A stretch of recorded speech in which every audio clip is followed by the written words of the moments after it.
بسم اللہ الرحمن الرحیم نحمدہ ونصلی علی رسولہ الکریم۔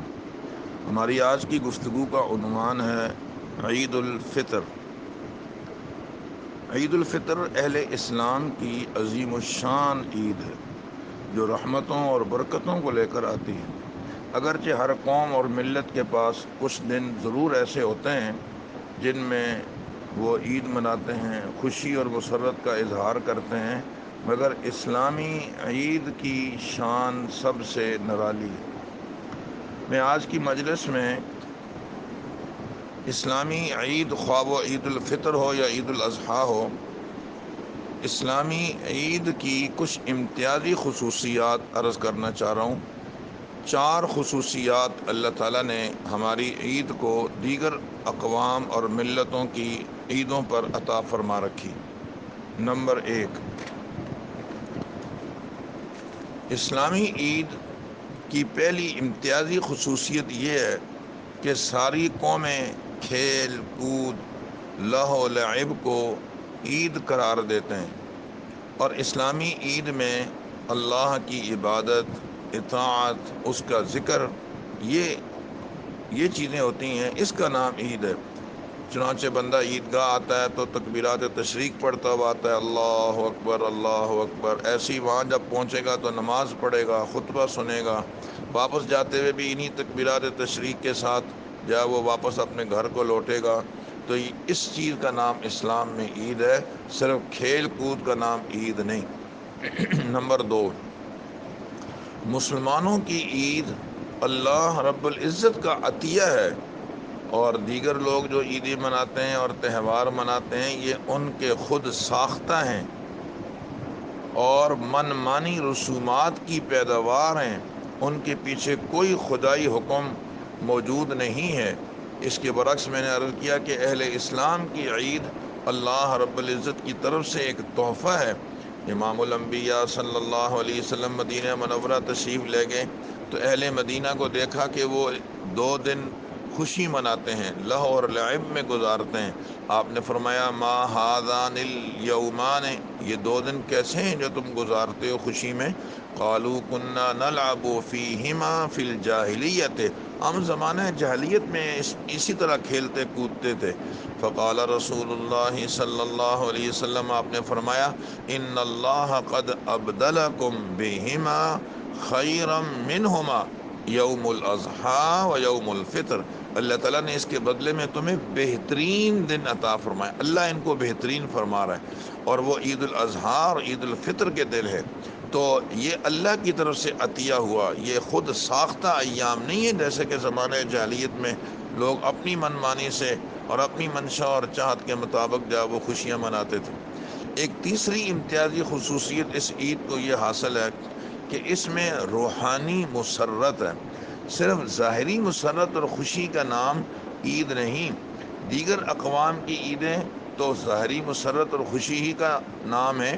یہی وجہ ہے کہ وہ کھانوں اور کپڑوں کی نفاست میں عید منانا چاہتے ہیں، اور ان کے یہاں عید نام ہی عمدہ کھانوں کا اور عمدہ کپڑے پہننے کا ہے۔ جس کے پاس عمدہ لباس نہیں ہے، کھانے نہیں ہے، سمجھو اس کی جیسی عید ہی نہیں ہے۔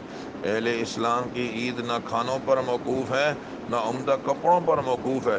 وجہ یہ ہے کہ ان کی عید تو روح کو خوشی اور مسرت کا پیغام دیتی ہے، اور یہ روحانی خوشی اللہ کی طرف سے رضا اور مغفرت کا پروانہ ملنے کی وجہ سے حاصل ہوتی ہے۔ امام الانبیاء صلی اللہ علیہ وسلم کی ایک طویل حدیث ہے، فرمایا جس میں اسلامی عید کی حقیقت واضح ہوتی ہے۔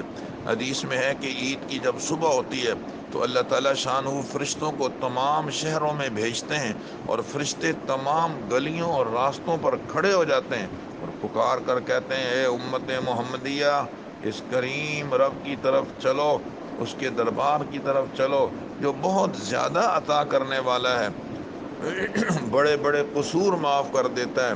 پھر لوگ عیدگاہ کی طرف نکلتے ہیں تو اللہ تعالیٰ شانہ فرشتوں سے فرماتے ہیں اس بتلاؤ اس مزدور کا کیا بدلہ ہے جس نے پورا کام کر لیا ہو۔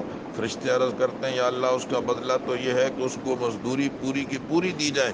اس پر اللہ رب العزت ارشاد فرماتے ہیں فرشتوں، تم گواہ رہو میں نے رمضان کے روزے اور تراویح کے بدلے ان لوگوں کو اپنی رضا اور مغفرت عطا کر دی۔ اور حدیث کے آخر میں اللہ تعالیٰ ارشاد فرماتے ہیں اپنے بندوں سے مخاطب ہو کر، اب تم بخشے بخشائے لوٹ جاؤ، میں تم سے راضی ہو گیا ہوں۔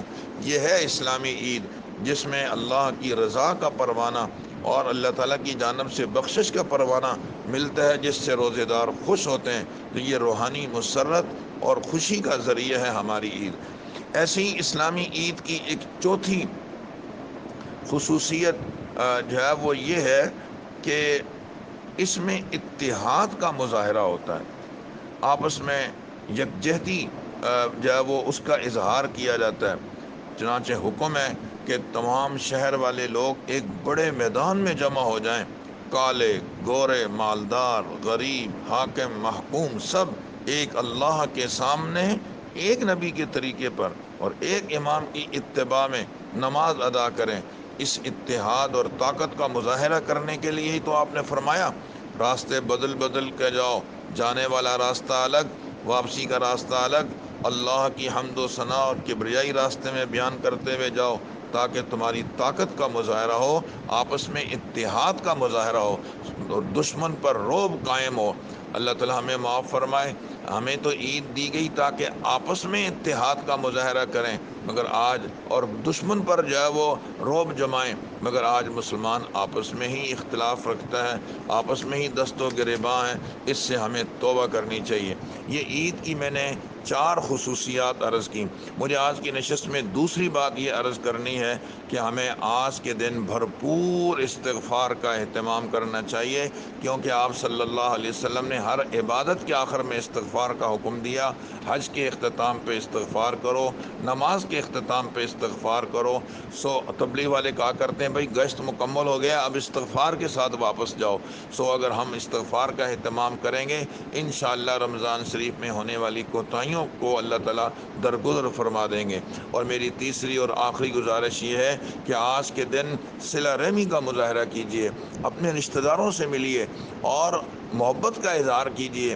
آپ اپنے والدین سے ملیے، اگر آپ کے والدین بحیات ہیں ان کی زندگی کو، ان کے وجود کو سعادت سمجھیے، اور پھر الاقرب فالاقرب اپنے سسرال والوں سے ملیے، اپنے بہن بھائیوں سے ملیے، اپنے دیگر رشتہ داروں سے ملیے، تاکہ صلہ رحمی ہو۔ کیونکہ امام الانبیاء صلی اللہ علیہ وسلم نے ارشاد فرمایا جو آدمی اپنی زندگی میں برکت چاہتا ہے، عمر میں اور روزی میں فراخی چاہتا ہے، اور ایک جگہ فرمایا جو ہم سے ملنا چاہتا ہے اس کو چاہیے کہ وہ صلہ رحمی کرے۔